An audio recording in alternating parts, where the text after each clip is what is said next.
Welcome to another edition of the SABC News COVID-19 Global Wrap. I am Babalola Paka, and this week I bring you highlights of news which dominated headlines with regards to the coronavirus pandemic. However, before we delve into it, let us have a look at some global stats.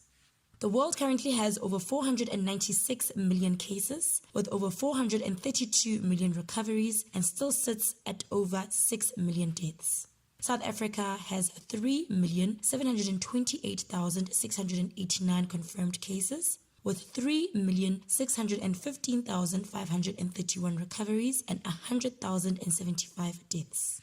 Staying in South Africa, this week, government officially terminated the national state of disaster on Tuesday, 750 days after it was instituted 2 years ago. President Cyril Ramaphosa said going forward, the COVID-19 pandemic will be managed in terms of the National Health Act.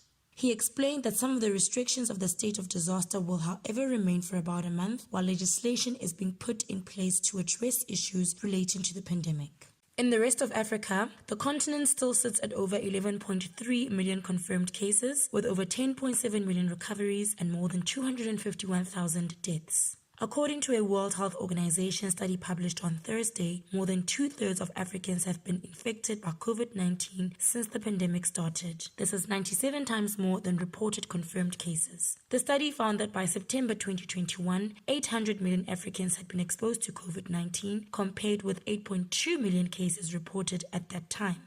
The WHO said that undercounting was happening everywhere, but to a lesser degree in Africa. However, the agency's regional director, Dr. Matshidiso Moeti, said that the continent's high exposure to the virus and currently declining infection rates does not mean that Africa could declare victory against COVID-19. In international news, while COVID-19 infections and deaths have dropped across most countries and territories in the Americas over the past few weeks, the Pan-American Health Organization warns that the risk of further surges cannot be ignored. The organization's regional director, Carissa Etienne, emphasized that countries must continue to monitor the virus in order to stay prepared for what might possibly come. Restrictions in many parts of the region have been relaxed, however, 240 million people remain unvaccinated. In Asia, China's financial capital Shanghai is still dealing with a large-scale COVID-19 outbreak, with the majority of the city currently under lockdown. Authorities have instructed foreign airlines to have more empty seats on international flights arriving at Shanghai's Pudong Airport. This means that flights arriving in Shanghai from other countries must have a seat occupancy of no more than 40% from next week until the end of the month. This compares to a previous load factor cap of 75%, as air authorities seek to limit international passenger arrivals and prevent infectious diseases from spreading within planes. And finally, in Europe, Germany's lower house of parliament this week voted against a bill requiring anyone over 60 years to get vaccinated against COVID-19.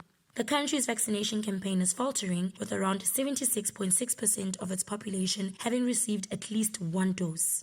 This is lower than the more than 80% in other Western European countries such as France, Italy, and Spain.